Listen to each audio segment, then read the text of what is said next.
সকলে কৃপাবারি পরিশোধ করো, যেন অধমের জিহামর প্রাঙ্গণে কিছু কৃষ্ণ কথা, হরি কথা, গৌর কথা স্ফুরিত হতে পারে। যদ্যপি এই ব্যাসগতিতে বসবার কোন যোগ্যতাই আমার নেই, তথাপি বসেছি, প্রয়াস করছি কিছু কৃষ্ণ কথা, হরি কথা, গৌর কথা শ্রবণ করাবার। এই হরি কথা আর গৌর কথা বলতে গিয়ে অনেক অনেক ভুল ত্রুটি হবে, তার কোনো সীমা পরিসীমা থাকবে না। সবাই কৃপাপূর্বক এই অধম দীনদাসকে নিজ নিজ বাড়ির সন্তান জ্ঞানে ক্ষমা করুন।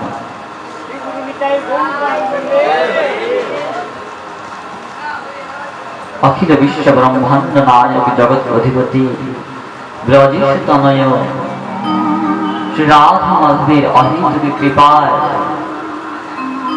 নিতাই গৌরের অহেতুকী অনুকম্পায় আমরা সকলে অন্তকাল এই মহতি হরিবাসরে উপনীত হয়েছি। আমরা সপ্তাহব্যাপী শ্রীমদ্ ভাগবত শ্রবণ করলাম, তৎপশ্চাৎ আজকে তার মহোৎসব দিবস। সকলেই পরম সৌভাগ্যবান, আমরা এক সপ্তাহ ব্যাপী যে শ্রীমদ্ ভাগবত মহাপুরাণের অমৃতময়ী রস আস্বাদন করলাম। শ্রীমদ্ ভাগবতীর অমৃতময়ী সেই সমুদ্রে আমরা অবগাহন করবার সৌভাগ্য প্রাপ্ত করেছিলাম। এমন সেই অমল পুরাণ শ্রীমদ্ ভাগবত মহাপুরাণ, যে ভাগবত শ্রবণ করে পশু পাখি, অসুর, বড় বড় পাপ পর্যন্ত উদ্ধার হয়ে গিয়েছে। ধুন্ধুকারী প্রেত জনি থেকে উদ্ধার হয়ে গিয়েছিল। এমন সেই ভাগবত আমরা শ্রবণ করেছি এক সপ্তাহ ব্যাপী। চলুন আজকে সকলে মিলে প্রাণ গৌরীর কিছু কথা আস্বাদন করি। আমি গৌর চরণ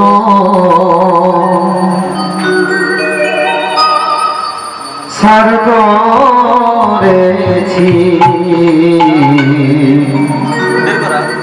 মুখে গৌর গৌর বলবো আমি গৌর চরণ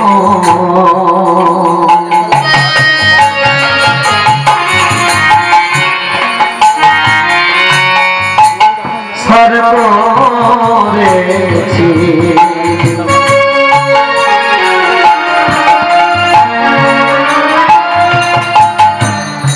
গৌর গৌর বলবো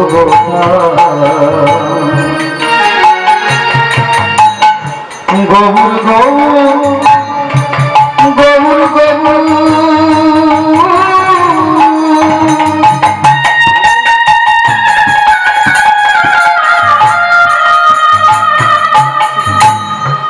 গৌর গৌর হে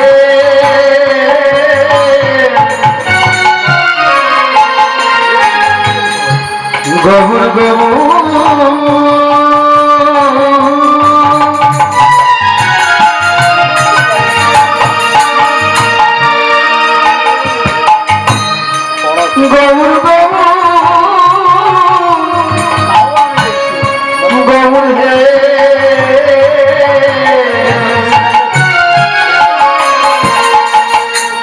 গৌর ছাড়া এ জগতে কি আছে আমার গৌর চরণ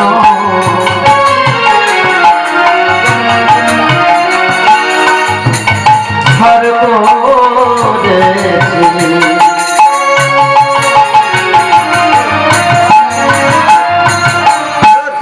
গৌর গৌর বলবো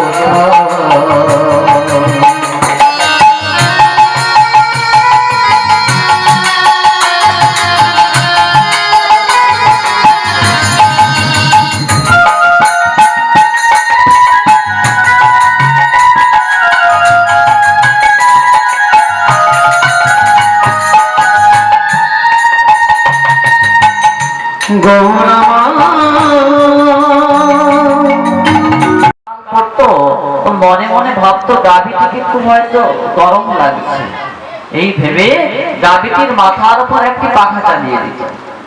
আবার যখন ঠান্ডা পড়তো মনে মনে বিচার করতো যে আমার গাভীটিকে হয়তো প্রচুর ঠান্ডা লাগছে, এই বিচার করে গাভীর গাত্রের মধ্যে একটি বস্ত্র আচ্ছাদন করে দিত, পাছে না আমার গাভীকে মশা কামড় দেয়, এই ভেবে মশারি টাঙিয়ে রাখতো। খুব সুন্দর করে গাভীকে সযত্নে পালন করত।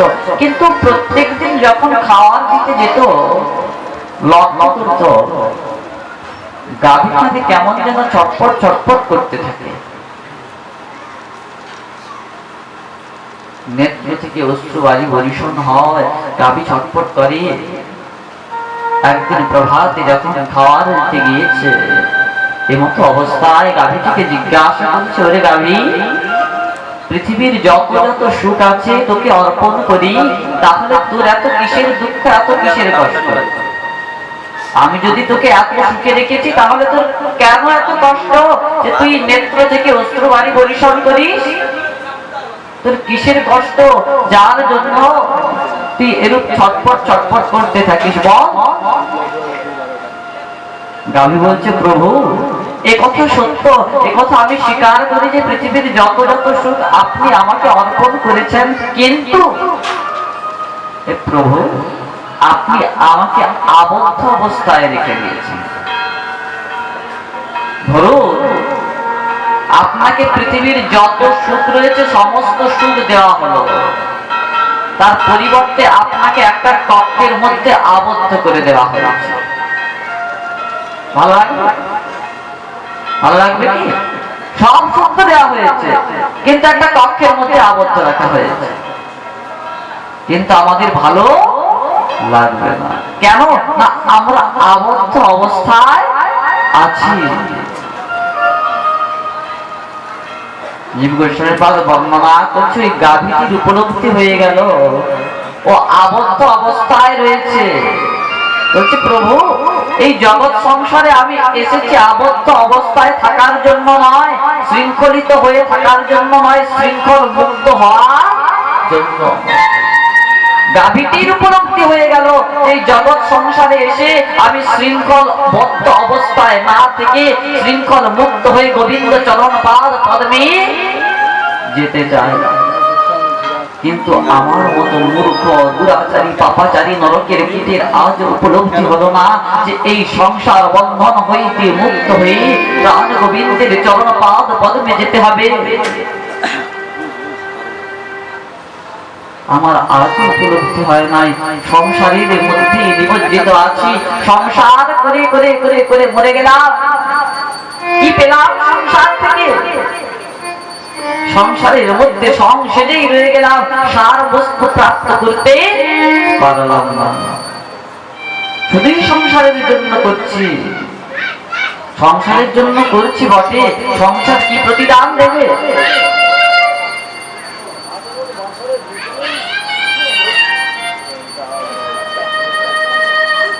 ছেলে মেয়েদের একটু শান্ত করে বসে রাখেন, সংসার কি প্রতিদান দেবে? যখন মরে যাবেন না আপনাকে কেউ ছুতেও যাবে না। কেন? ওকে ছুতে হলে স্নান করতে হবে, ও তো মরা হয়ে গিয়েছে, মৃত ব্যক্তি। যেই সংসারের জন্য এত কিছু করলেন, সারা জীবন ভর গোবিন্দ ভজনা না করে সংসারের জন্য খেটে গেলেন, সেই সংসার আজকে আপনাকে ছুটে যাচ্ছে না কেন? পাছে আমার অপবিত্র হয়ে যায় দেহটি, আমাকে স্নান করতে হয়। তথাপি সংসার সংসার করে যাচ্ছি।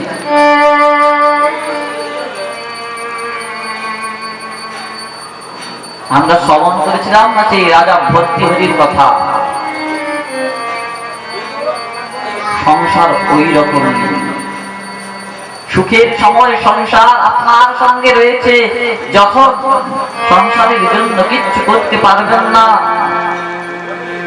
তখন ওই সংসার আপনাকে ঘুরেও জিজ্ঞাসা করবে না কি গো ভালো আছো? এই সংসারের জন্য আমরা করে যাচ্ছি। যখন সাধুগুরু বৈষ্ণব এসে বলে দিয়ে যায় তুমি একটু হরিভজন করো না,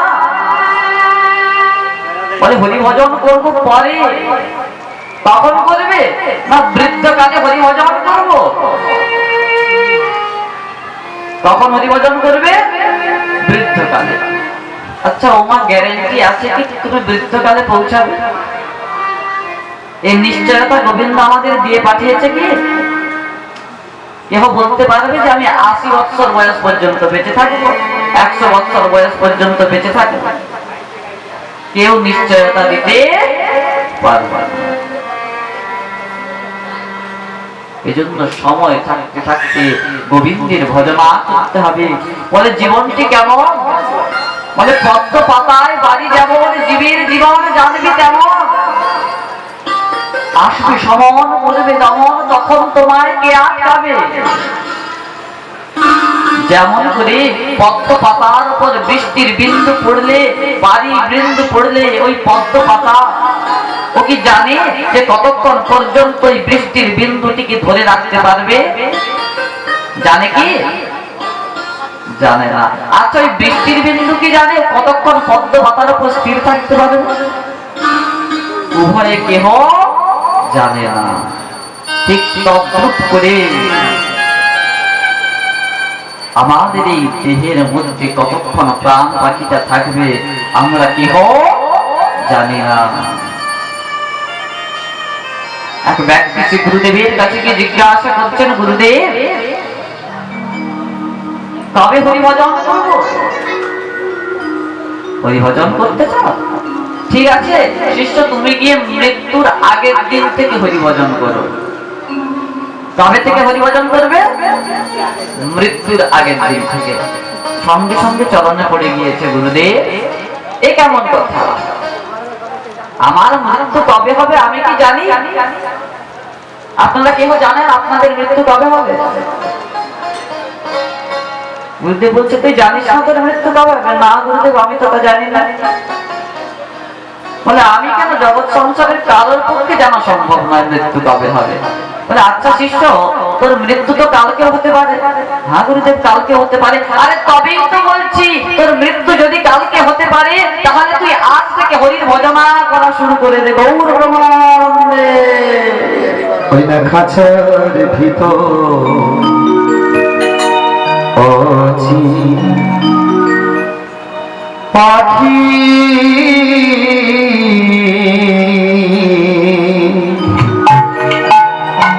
কেমনে আসে যা,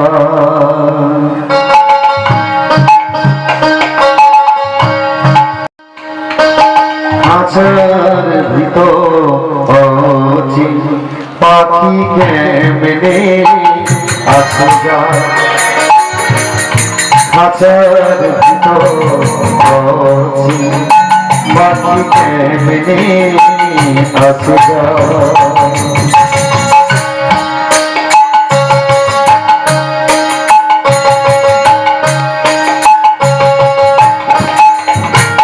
ধরতে পারলে মনো বেরিয়ে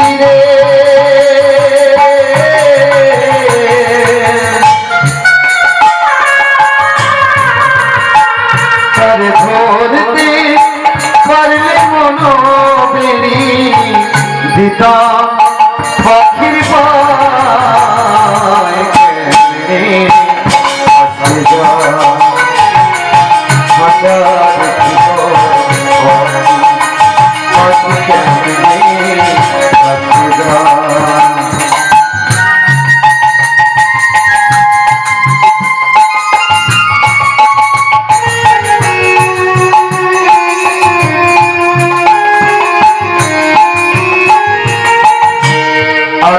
ধরি নয় দরজায়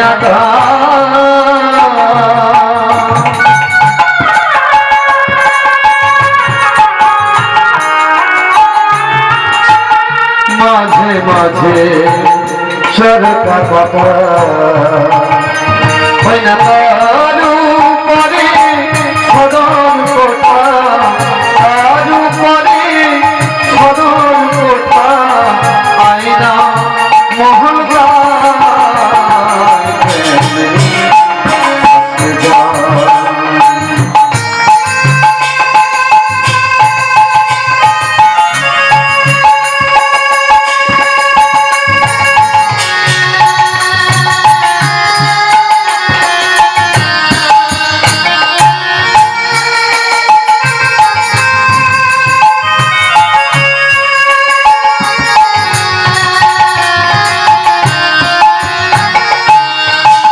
কপালের কইলে গিয়া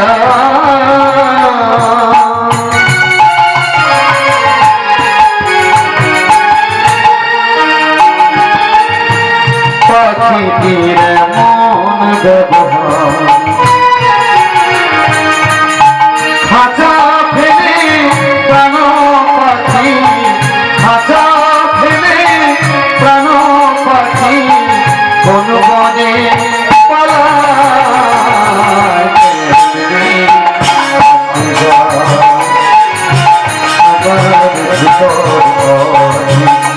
পাখিকে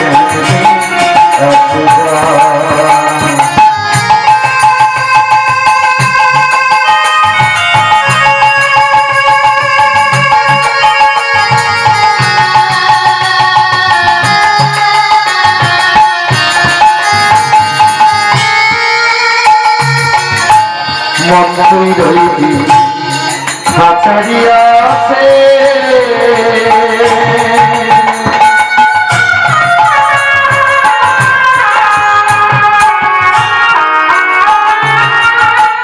খাঁচা যেত খাঁচা বসে মন্ত্রী রইবি খাঁচারিয়া আছে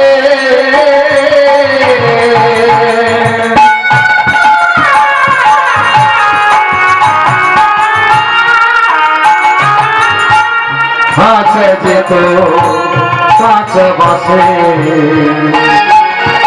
কোনদিন খাঁচা পড়বে খসে কোনদিন খাঁচা পড়বে খসে লালন হেঁটে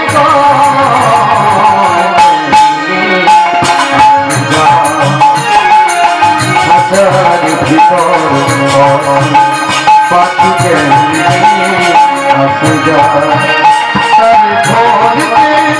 পারবে মনে রে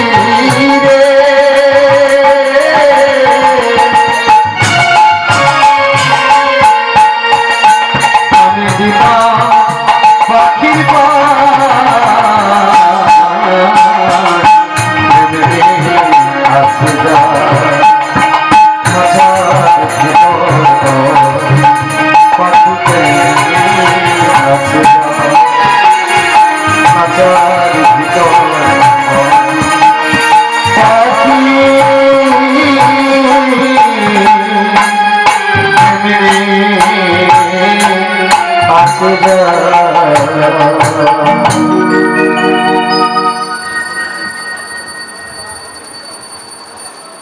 এই জন্য সময় থাকতে থাকতে হরির ভজনা করতে হবে। একবার যদি সময় চলে যায় আর ফিরে পাওয়া যাবে না। এই জন্য শাস্ত্রকারগণ বললেন না কুমার আচরি প্রাজ্ঞম, কুমার কালে গোবিন্দের ভজনা করো, বাল্যকালে কৃষ্ণ ভজে কৃষ্ণ পাওয়ারে আসে, যৌবনেতে কৃষ্ণ ভজে কৃষ্ণ আসে কি না আসে, আসে কি না আসে, আর বার্ধক্যকালে কৃষ্ণ ভজে ওই না জমির জমির তোর আসে। কি বললেন যে বাল্যকালে কৃষ্ণ ভজে কৃষ্ণ পাওয়ার আসে। যখন বাল্যকালে গোবিন্দের ভজনা করছে, গোবিন্দকে পাওয়ার জন্য মনের মধ্যে তীব্র আকাঙ্ক্ষা রয়েছে, কিন্তু যখন যৌবনকালে গিয়ে গোবিন্দের ভজনা করছে, বলে যৌবনেতে কৃষ্ণ ভজে কৃষ্ণ আসে কিনা আসে। যৌবনকালে যখন গোবিন্দের ভজনা করছি মন তো চঞ্চল, গোবিন্দ আসবে কি আসবে না কোনো নিশ্চয়তা নেই। আর বার্ধক্যকালে বলে বার্ধক্যকালে কৃষ্ণ ভজনা করেছে কেন, বলে জমির করা আসে, জমির ভয়ে জমের তরাসে গোবিন্দের ভজনা করেছে। হরি বল হরি বল হরি বল, রাধে রাধে। যদি অসুস্থ হয়ে পায়খানা প্রস্রাব মেখে বসে থাকি, জম ছেড়ে দেবে? বলে কৃষ্ণ নাম কত জীবী আর সব মিছে, পলাইবার পথ নাই জময় আছে পিছে। কৃষ্ণ নাম কত জীব আর সব মিছে। কৃষ্ণ নাম ব্যতীত জগৎ সংসারে যা কিছু আছে সকল কিছু মিথ্যা প্রপঞ্চ। বলছে যদি কৃষ্ণ নাম না করি, বলে না করলে আর কি হবে? পলাইবার পথ নাই, জম আছে পিছে। হরি বল হরি বল, রাধে রাধে। যদি গোবিন্দের ভজনতা না করি কোথাও পালাতে পারবো না। যদি পায়খানা প্রস্রাব মেটে বসে থাকি, জম আমাদের ছেড়ে দেবে না। জমের প্রহার থেকে আমরা কি বাঁচতে পারবো না। এজন্য সময় থাকতে থাকতে গোবিন্দের শরণাগত হয়ে যাও। সেই পরম করুণাময় ভগবান অবশ্যই কৃপা করবেন।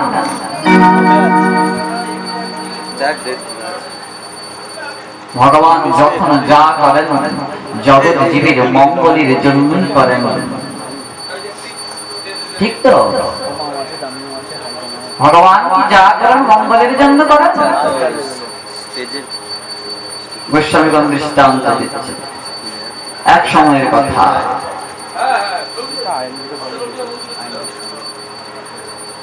এক রাজার রাজ্যে তার মন্ত্রী বড় ভগবত ভক্ত ছিল। ওই মন্ত্রী বড় ভগবত ভক্ত, সব সময় বলতে থাকে, রাজা মশাই ভগবান যা করেছেন মঙ্গলের জন্যই করেছেন। রাজা মশাই এতে বড় অসন্তুষ্ট। যখনই যা হয় মন্ত্রী বেটা বলতে থাকে ভগবান যা করে মঙ্গলের জন্য করে। একদিন হয়েছে কি, ওই রাজা পশু শিকার করতে গিয়েছে, আর পশু শিকার করতে গিয়ে যখন তীর ধনুক চালাতে গিয়েছে অঙ্গুলি কেটে গিয়েছে। রাজ্যের মধ্যে ফিরে এসে বলছে, দেখো মন্ত্রী, আমি পশু শিকার করতে গিয়েছিলাম, আর পশু শিকার করতে গিয়ে যখন তীরটি চালিয়েছি, চালানোর সঙ্গে সঙ্গে আমার অঙ্গুলিটি কেটে গিয়েছে। মহারাজ, গোবিন্দ যা করেন মঙ্গলের জন্যই করেন। দুষ্ট, সব সময় কি তোর গোবিন্দ যা করেন মঙ্গলের জন্য করেন? আবার অঙ্গুলি কেটে গিয়েছে তুই বলছিস মঙ্গলের জন্য করেছে? বন্দি করে ফেলো একে। বন্দি করে দিলেন মন্ত্রীকে। কিছুদিন পশ্চাৎ রাজা আবার গিয়েছে পশু শিকারে। দুই তিনজন সঙ্গীকে নিয়ে চলেছে, আর এদিকে বনের মধ্যে এমন ঝড় বর্ষা বজ্রপাত শুরু হয়ে গিয়েছে, সেই ঝড়ের মধ্যে সবাই বিচ্ছিন্ন হয়ে গিয়েছে। আর ওই বনের মধ্যে কোলভীর রাজারা নরবলি দেবেন। যখন নরবলি দেবেন খুঁজছে কাকে পাওয়া যায়, রাজা মশাইকে পেয়ে গিয়েছে।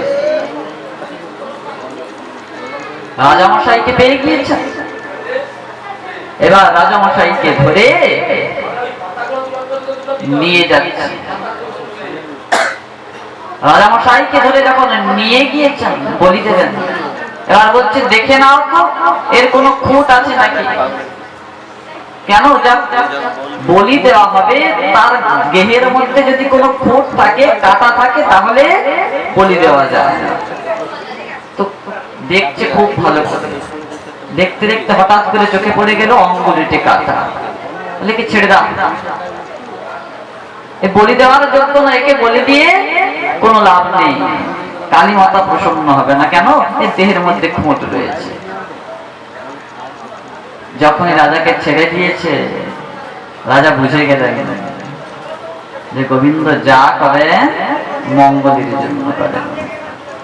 উপনীত হয়েছে মন্ত্রীর কাছে, মন্ত্রী তুমি যে বলেছিলে গোবিন্দ যা করে ভগবান যা করে মঙ্গলের জন্য করে, এটি সত্যি। কেন, কি হয়েছে? সব স্তরে বর্ণনা করি। কিন্তু মন্ত্রী, আমি যে তোমাকে এই যে কারাগারের মধ্যে বন্দী করে দিলাম, এতে তোমার কি মঙ্গল হলো? মহারাজ, আজকে যদি আপনি আমাকে কারাগারের মধ্যে না বন্দী করতেন, তাহলে আমি আপনার সঙ্গে পশু শিকারে যেতাম, আর যখন পশু শিকারে যেতাম, ওরা আপনাকে ধরে নিয়ে গিয়েছিল, আপনার অঙ্গুলি কাটা ছিল বলে আপনাকে ছেড়ে দিয়েছে, আর আমার তো কিচ্ছু দেহের মধ্যে খোঁজ নাই, আমাকেই বলি দিত। তো আজকে আপনি আমাকে বন্দী করেছিলেন বলে আমি বেঁচে গেলাম। এজন্য ভগবান যখন যা করেন মঙ্গলের জন্যই করেন। ভগবান কখনো কারোর অমঙ্গল চায় না। মঙ্গল ভবন অমঙ্গল হারি, দ্রবভূষি দশরথ অজির বিহারী। এমন সেই রামচন্দ্র, এমন সেই ভগবান, যিনি কখনো জগৎ জীবের অকল্যাণ অমঙ্গল চান না, জগৎ জীবের সর্বদাই মঙ্গল সাধন করেন। চলুন সকলে মিলে সেই গৌর কথার মধ্যে আমরা প্রবেশ করি। গৌর কথা কি বলছে? চারি বেদ দধিয়ার ভাগবত নবনীত, মথির শুকয়ার খাইলেন পরীক্ষিত। বলছি যে চারখানি বেদ, ঋক, সাম, যজু, অথর্ব, এই চারখানি বেদ হলো দধি। আর গৃহের মধ্যে কি মাইকটা দিয়ে আসবো নাকি?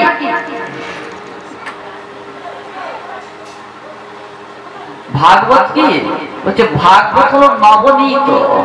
নবনীত অর্থে মাখন। বলছে যেমন করে দুধের সার বস্তু দধি। দুধের সার বস্তু কি? দধি। দধি মানে দই। দইয়ের সার বস্তু কি? দইকে যদি মন্থন করা হয় কি বেরোবে? মাখন। বলছে দধিটা কি? দধি হচ্ছে চারখানি বেদ, আর দধিকে মন্থন করা হচ্ছে। কে মন্থন করছে? ব্যাসনন্দন সুখদেবজি মহারাজ। মন্থন করার পর কি বেরিয়েছে? মাখন। দধিকে মন্থন করলেন, মাখন বেরিয়েছে। মাখনটা কি? মাখনটা হলো শ্রীমদ্ ভাগবত মহাপুরাণ। বলছে মাখনের সার বস্তু কি? মাখন তো বেরিয়ে গিয়েছে, মাখনের সার বস্তু এবার মাখনকে যদি উত্তপ্ত কড়াইয়ের মধ্যে দিয়ে দেন কি হবে? টলটলে ঘৃতে পরিণত হয়ে যাবে। বলছি ঘৃতটা কি? বলে ঘৃতটা হলো চৈতন্য চরিতামৃত।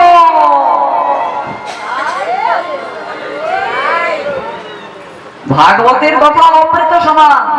ভাগবতে বললেন নিগম কল্পতরুর গলিতম ফলম সুখ মুখাদ অমৃত দ্রব সংযোজিতম। ইবত ভাগবত রসমালয় মুহুর্মুহু রসিকা বিভাবুক। ভাগবতের কথা অমৃতময় কথা, কিন্তু চৈতন্যের কথা, গৌরের কথা এত অমৃত, সর্বাগ্রে রচনা করে দিলেন চৈতন্য চরিতামৃত। এমন সেই গৌর সুন্দর পরম করুণাময়। তাহলে পরম করুণাময় গৌরের কথা কে রচনা করলেন? বলি পরম করুণাময় গৌরের কথা রচনা করেছেন বৃন্দাবন দাস ঠাকুর, রচনা করেছেন কৃষ্ণদাস কবিরাজ গোস্বামীপাদ। কিভাবে বৃন্দাবন দাস ঠাকুর রচনা করলেন? এই বৃন্দাবন দাস ঠাকুর কিভাবে ভূমিভাগের মধ্যে এলেন? এই বৃন্দাবন দাস ঠাকুর কেই বা ছিলেন? বলছি বৃন্দাবন দাস ঠাকুর নিত্যানন্দ প্রভুর শেষ শিষ্য ছিল। নিত্যানন্দ প্রভুর শিষ্য সেই বৃন্দাবন দাস ঠাকুর। তার মাতা নারায়ণী দেবী, যিনি শ্রীবাস পণ্ডিতের জ্যেষ্ঠ ভ্রাতা নলিন পণ্ডিত এর কন্যা। নারায়ণী খুব ছোট্টবেলায় নিজের পিতা মাতাকে হারিয়েছে। যখন পিতা মাতাকে হারিয়েছে, শ্রীবাস পণ্ডিতের গৃহের মধ্যেই থাকতে প্রারম্ভ করেছেন। শ্রীবাস পণ্ডিতের দেখাশোনায় রয়েছে। দেখতে দেখতে নারায়ণী দেবী বড় হয়েছে। আর সেই শ্রীবাস পণ্ডিতের কাছে থাকে প্রত্যেক দিন সেই শিবাস পণ্ডিতের গৃহের মধ্যে প্রাণ গৌর সুন্দর হরিনাম সংকীর্তনে মেতে থাকেন। শিবাস আঙ্গিনা হলো গৌর সুন্দরের রাসস্থলী। শিবাস আঙ্গিনা গিয়েছেন সবাই? কে কে গিয়েছেন হাতে পরে করুন। শিবাস আঙ্গিনা কে কে গিয়েছেন? 2 জন, 3 জন, 4 জন? আপনারা নবদ্বীপ মায়াপুর ধাম যাননি? নবদ্বীপ মায়াপুর ধাম গেলেন, শিবাশ্রমে যাননি? বলে যাই দেখি ভুইলা যাই, তারপরে ভুইলা যদি যাই আর আমি করবো কি? মনে রাখতে হবে শিবাস সঙ্গনে প্রাণ গৌর সুন্দরকে প্রত্যেক দিন লীলাবিলাস করতে থাকে, হরিনাম সংকীর্তনে মেতে থাকে। আর যখন হরিনাম করে দুবাহু তুলে প্রাণ গৌর সুন্দর বলে হরি বল।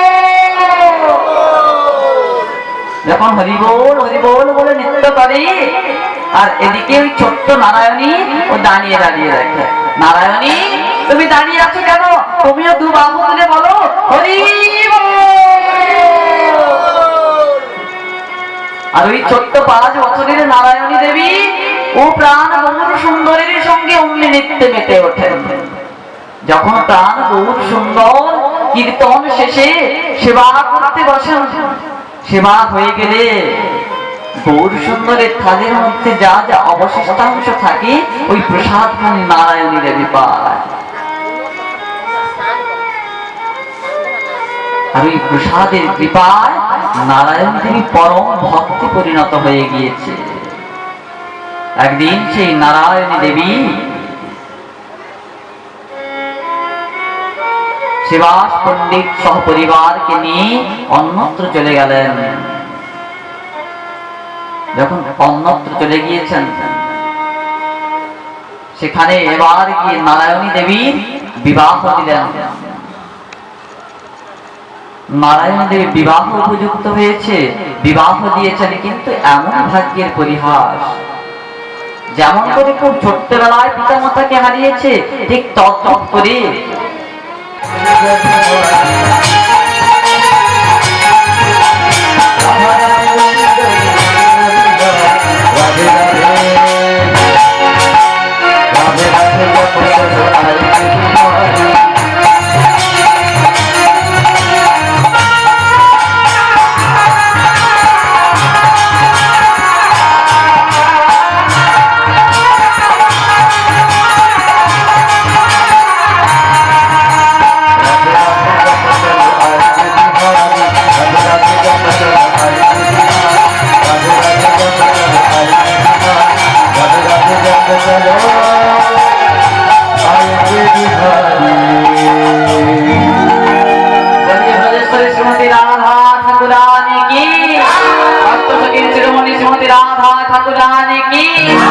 प्रेम से बोलो, बोलो ना, आज तो बोलो, जरा भाव से बोलो, और जोर से सवाई जवान ऊपर करे, जय जय श्री राम, हरे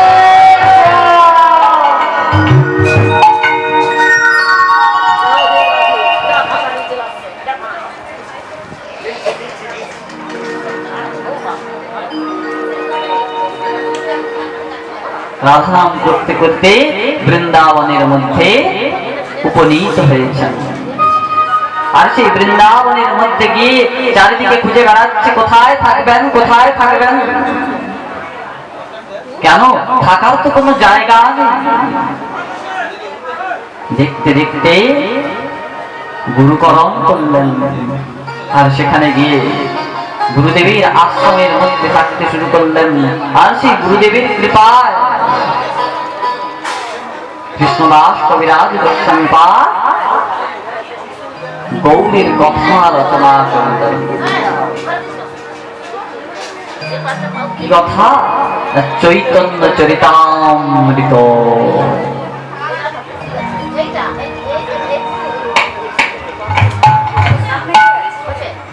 গৌর সুন্দর নবদ্বীপের মধ্যে লীলা বিলাস করছেন। এখনো পর্যন্ত শ্রীপাদ নিত্যানন্দ প্রভুর সঙ্গে মিলন হয়। এদিকে নিত্যানন্দ প্রভুর গৃহের মধ্যে এক সাধু গিয়ে উপনীত হয়েছে। সাধু ভিক্ষা যাচনা করেছে আর ওই রাত্রিকে ওখানেই কাটিয়ে দিলেন। রাত্রে নিত্যানন্দ প্রভুর সঙ্গে কথোপকথন চলছে। কথোপকথন চলছে আর ওই কথোপকথনের মাধ্যমে বুঝতে পারলেন যে নিতাই চাঁদ গৃহে থাকতে চায় না। তোমার কোনো চিন্তা নেই নিতাই চাঁদ, আমি তোমাকে এই গৃহ থেকে বের করে নিয়ে যাব। পরদিন প্রভাত হয়েছে, হারাই পণ্ডিতের কাছে উপনীত হয়েছে। মিত্রবর, একটি ভিক্ষা চাইব, দেবেন কি? কি ভিক্ষা চাই, দেবেন কিনা বলুন? অবশ্যই যদি আমার সামর্থ্যের মধ্যে থাকে আমি দেব। ভিক্ষা স্বরূপ আপনার পুত্র নিতাইতে চায়। সে কি আপনি আমার প্রাণটাকে চেয়ে নিতে পারতেন? আমি আমার প্রাণটা দিয়ে দিতাম, কিন্তু আমার প্রাণের থেকে প্রিয় নিতাই চাঁদকে নিয়ে চলে যাবে। বিপ্লব, তুমি কিন্তু কথা দিয়েছ দেবে। নিরূপা সঙ্গে সঙ্গে উপনীত হয়েছে পদ্মাবতী দেবীর কাছে। তোমার পুত্রকে নিয়ে যেতে চাই সাধু, কি করব? সাধু যখন ভিক্ষা স্বরূপ চেয়েছে দিতেই হবে, কিচ্ছু করার নেই। নিতাই চাঁদ চলে গেলেন। দেখতে দেখতে তীর্থ ভ্রমণ করতে করতে করতে করতে বৃন্দাবনে এসে উপনীত হয়েছে। আর মধুর সেই বৃন্দাবনে এসে চারিদিকে মন্দিরের মধ্যে খুঁজে বেড়াচ্ছে, কোথায় আমার কানাই, কোথায় কানাই। মন্দিরের মধ্যে কানাইয়ের বিগ্রহ থাকলেও কানাই সেখানে নেই। সকলকে জিজ্ঞাসা করছে, তোমরা কি আমার কানাইকে দেখেছো গো?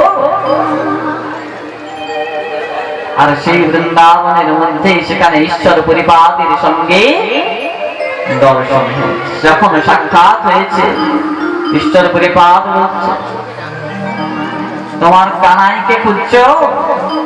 তোমার কানাই তো বৃন্দাবনে নেই। সে কি আমার কানাই বৃন্দাবনে নেই? না গো, তোমার কানাই বৃন্দাবনে নেই। তাহলে কানাই কোথায়? কানাই যে বলেছে বৃন্দাবন পরিত্যাজ্যং পাদমেকং ন গচ্ছতি, আমি বৃন্দাবন ছেড়ে এক পাও কোথাও যাই না। তো কানাই যদি বৃন্দাবন ছেড়ে কোথাও না যায়, তাহলে কানাই কোথায় গেল? বলে নদিয়ার নবদ্বীপে রয়েছে তোমার কানাই। কেন কেন নবদ্বীপে গেল কেন? বলে নবদ্বীপ তো অভিন্ন ব্রজমণ্ডল, আর সেখানে তোমার কানাই রয়েছে। ওহো, ঠিক আছে, আমি আমার কানাইয়ের সঙ্গে দেখা করতে যাচ্ছি। যখনই যাওয়ার জন্য উদ্যত হয়েছে, ঈশ্বর পরিপাদ বলছে, নিতাই তুমি যে যাচ্ছ, তুমি তোমার কানাইকে চিনতে পারবে তো? কানাইকে চিনতে পারবে কি? কেন কেন আমি আমার ভাই কানাইকে চিনতে পারবো না? তা কি কখনো হয়? আমার ভাইকে আমি চিনবো, আবার না চেনার কি আছে? বলে তোমার ভাই কেমন ছিল? কেন আমার ভাইয়ের সেই কুঞ্চিত কুঞ্চিত কালো কালো কেশ, মাথায় ময়ূর পুচ্ছ, সেই ত্রিভঙ্গ ললিত চারু, ত্রিভঙ্গ ললিত সেই বদন, অধরির মধ্যে মোহন মুরলী বংশীধারী আমার সেই কানাই, একেবারে কৃষ্ণ বর্ণ কালো বর্ণ। নিতাই, ওই রূপে তুমি তোমার কানাইকে চিনতে পারবে? এখন তার কালো বর্ণ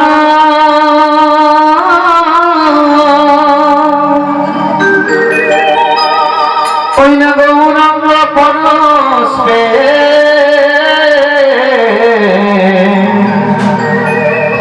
গৌর হলো। তুমি তো তোমার কানাইকে এভাবে চিনতে পারবে না। তাহলে কানাই কেমন হয়েছে? বলে প্রায় সবই তো একই আছে, কিন্তু এই কালো বর্ণ আর নেই। কালো বর্ণের জায়গায় কি এসেছে? বলে গৌর বর্ণ হয়ে গিয়েছে। কালো রূপে সাজিত ভালো, গৌর রূপটা হতেও ভালো। কালো রূপে দেখতে খুব সুন্দর লাগলেও আর গৌর রূপে তাকে আরো সুন্দর দেখতে লাগে। ঠিক আছে প্রভু, আমি এখন যাই, আমি আমার ভাই কানাইকে খুঁজে নেব। না, কানাই বললে তুমি খুঁজে পাবে না। কেন কেন? কানাই বললে খুঁজে পাবো না কেন? তোমার ভাইয়ের নাম আর কানাই নেই। তাহলে কি হয়েছে? তোমার ভাইয়ের নাম এখন নিমাই হয়েছে। আমার প্রেমের শ্রী গৌরাঙ্গ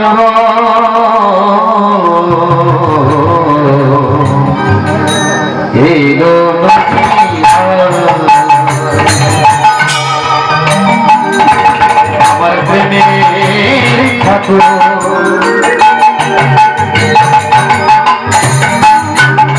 শ্রী গৌরাঙ্গ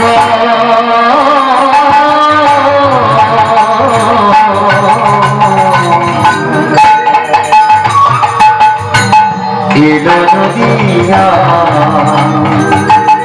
ও সে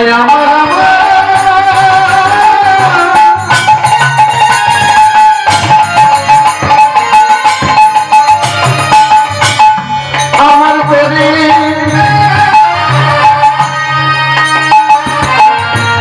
ঘর ডাকিয়া গোড়ার পায় গোড়ার পায়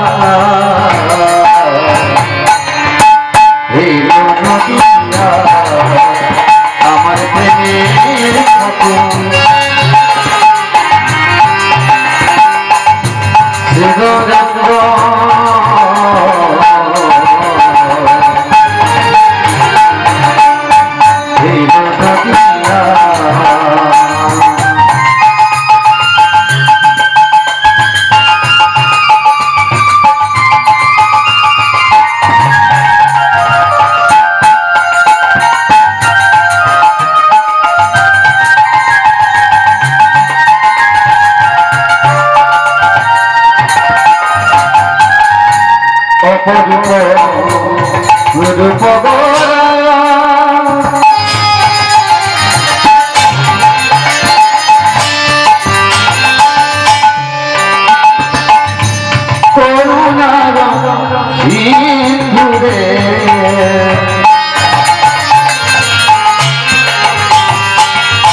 বিন্দু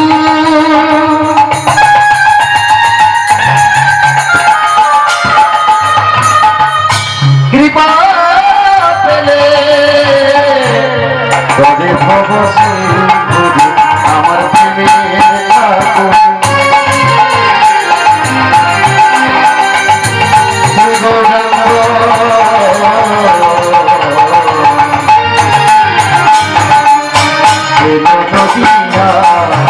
আমার প্রেমের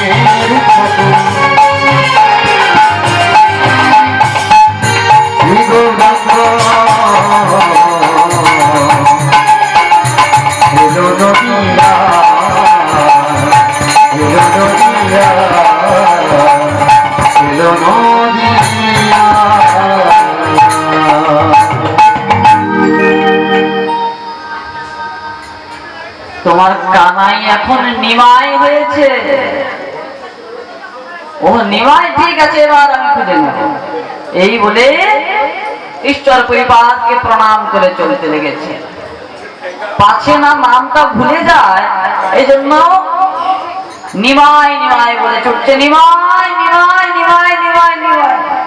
আর ছুটতে ছুটতে হঠাৎ করে রাস্তার মধ্যে হোঁচট খেয়েছে। আর যখনই হোঁচট খেয়েছে, নিমাই নাম ভুলে গিয়েছে। আমার কানাইয়ের কি যেন নাম একটা ছিল। কানাইয়ের আবার কি নাম হবে? কানাইয়ের নাম তো কানাই ছিল। কানাই কানাই কানাই কানাই কানাই। উপনীত হয়েছে নদিয়া। উপনীত হয়ে চারিদিকে ঘুরছে। চারিদিকে খুঁজছে আর এদিকে নন্দনাচার্যের সঙ্গে দেখা হয়েছে। নন্দনাচার্য দেখেই বুঝতে পেরে গিয়েছে বাইরের লোক। দেখবেন গ্রামের মধ্যে যদি কেউ আসে অন্য গ্রামের লোক, তাকে দেখলে বোঝা যায়, চারিদিকে খুঁজে বেড়াবে কাউকে। বুঝতে পেরে গেলেন যে আমাদের নদিয়ার লোক নয়, নবদ্বীপের লোক নয়। আচ্ছা প্রভু, তুমি কাকে খুঁজছো? আর নিতাই চাঁদ তো নাম ভুলে গিয়েছে। কাকে খুঁজছি জানো? আমার ভাই কানাই পণ্ডিতকে খুঁজছি। কানাই পণ্ডিত? কানাই পণ্ডিত বলে তো কেহ নেই এখানে। আরে না না, আমি শুনেছি সে নাকি পরম বিদ্যান, ব্যাকরণ শাস্ত্রে তার প্রচুর জ্ঞান। বাবা বাবা, যে কানাই ব্রজের মধ্যে গরু চড়াতো সে নাকি আবার ব্যাকরণ বিদ্যা শেখায়। তো আমার ভাই সে মূর্খ হতে পারে, শিক্ষিত হতে পারে, কেন? সে তো ভগবান। আর নিতাই চাঁদ একটু তোতলা। কৃষ্ণ অবতারে বলরাম একটু তোতলা ছিলেন, আর নিতাই চাঁদ তোতলা। আচ্ছা, আমার ভাই কানাইকে কোথায় পাবো? আরে কানাই বলে এখানে কেহ থাকে না। না না, তুমি জানো না, এখানে কানাই পণ্ডিত নামে একজন আছে। আচ্ছা প্রভু, তুমি বলো তো তোমার ভাইকে কেমন দেখতে? ভাইকে আবার কেমন দেখতে হবে? যেমন ব্রজের মধ্যে ছিল তেমনই দেখতে। এবার কাউকে যদি বলে যেমন ব্রজের মধ্যে ছিল তেমন দেখতে, কে বুঝবে কি করে? ব্রজের মধ্যে সে কিভাবে দেখতে ছিল এই জানবে কি করে? কিভাবে দেখতে ছিল ব্রজে? ব্রজে কেমন দেখতে ছিল জানো? ব্রজের মধ্যে কৃষ্ণ বর্ণ, কুঞ্চিত কুঞ্চিত কেশ, মাথায় ময়ূর পুচ্ছ, পীতাম্বরী ধারণ, পীতবস্ত্র ধারণ। শুধুমাত্র একটি জিনিস পরিবর্তন হয়েছে, কি না গায়ের রংটি পরিবর্তন হয়ে গিয়েছে। আর ওই হাতের মধ্যে যে মোহন মুরলী বংশীধারী ছিল, ওই বংশীটি বাদ দিয়ে এখন দুহাত তুলে হরি এখন হরিবল হরিবল বলতে থাকে। এরূপ আবার কে আছে? আচ্ছা, তার পিতা মাতার পিতার নাম তো আমি জানি না, মাতার নামও আমি জানি না। তো বড় মুশকিলে পড়েছে, পিতার নামও বলতে পারছে না, মাতার নামও বলতে পারছে না, বা চিনবে কি করে? আচ্ছা, তোমার বোধ হয় কোথাও ভুল হচ্ছে। তুমি বোধ হয় নামটা ভুল বলছো। কি আমার ভাইয়ের নাম আমি ভুল বলবো? তুমি ঠিক বলবে না কেন? আমার ভাইকে আমি চিনি না। আপনি রাগ করবেন না, বোধ হয় ওইখানে কানাই নামের জায়গায় নিমাই হবে। হ্যাঁ হ্যাঁ, নিমাই নিমাই নিমাই নিমাই নিমাই, আমার ভাইয়ের নাম নিমাই। মনে পড়ে গিয়েছে নিতাই চাঁদ। চলুন প্রভু, আমি আপনাকে আপনার ভাইয়ের সঙ্গে সাক্ষাৎ করিয়ে দিই। না না, আমি আর যাব না। সে কি, এতক্ষণ পর্যন্ত দেখা করার জন্য উতলা হয়েছে, এখনো বলছে যাবে না? আমি ভাইয়ের সঙ্গে দেখা করাবার জন্য অত দূর থেকে এসেছি, আর ভাই এতটুকু আমার কাছে আসতে পারছে না। আমি যাব না। তাহলে কি করা যায়? না, আমি এই গঙ্গার তীরেই বসে থাকবো। প্রভু, গঙ্গার তীরে কেন বসে থাকবেন? আপনি আমার গৃহে চলুন, আর আপনার ভাই অবশ্যই আপনাকে নেওয়ার জন্য আসবে। আর এদিকে গৌর সুন্দর শিবাসনে গিয়ে হঠাৎ করে যখন কথোপকথন করছেন, সমস্ত ভক্তদের ডেকে বলছে, জানো কি হয়েছে? আগামী রাত্রে কি হয়েছে?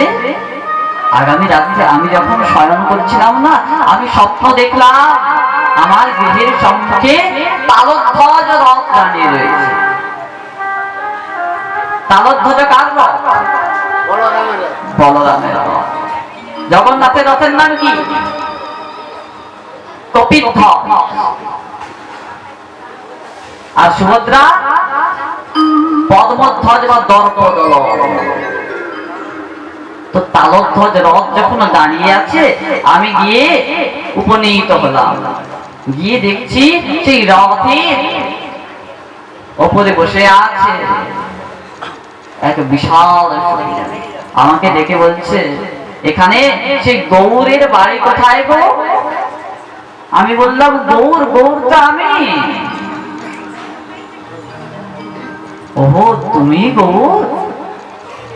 আমি তোমার ভাই হই। তোমাকে খুঁজতে খুঁজতে আমি এত দূরে চলে এসেছি, আর তোমার একবারও আমার কথা মনে পড়লো না?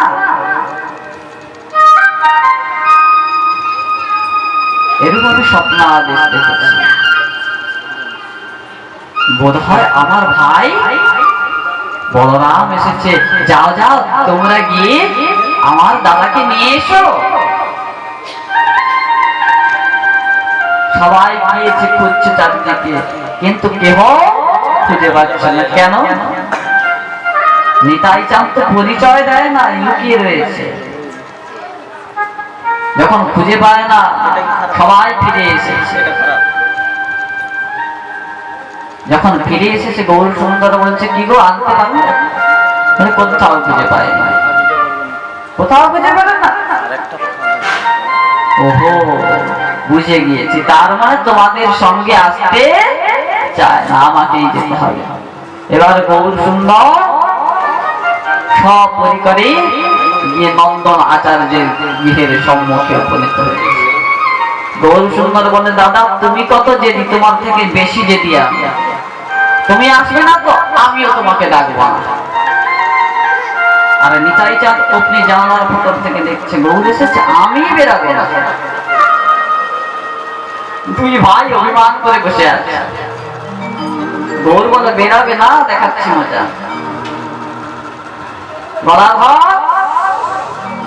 তুমি ভাগবতের সেই শ্লোকটা পড়ো, যেই শ্লোকের মধ্যে আমার আর আমার দাদার নাম একসাথে রয়েছে। বরাবর সঙ্গে সঙ্গে ধরাবর শ্লোক আরম্ভ করেছে, আর যেই না আরম্ভ করেছে, নিতাই চাঁদের সমস্ত অভিমান গলে জল হয়ে গিয়েছে, আর থাকতে পারে না। সঙ্গে সঙ্গে দরজাটি খুলে দিয়ে গৌর গৌর বলতে বলতে গিয়ে সকলের চরণে নিবেদন, সকলে এক সপ্তাহ ব্যাপী হরিনাম শ্রবণ করেছেন। দক্ষিণা স্বরূপ এই আশীর্বাদ দেন, যেন অধম জীবনের অন্তিম শ্বাসটি শ্রী রাধা গোবিন্দ বলতে বলতে দেহটি পরিত্যাগ করছে। শ্রী গুরু নিতাই গৌর প্রেমানন্দে হরি বল।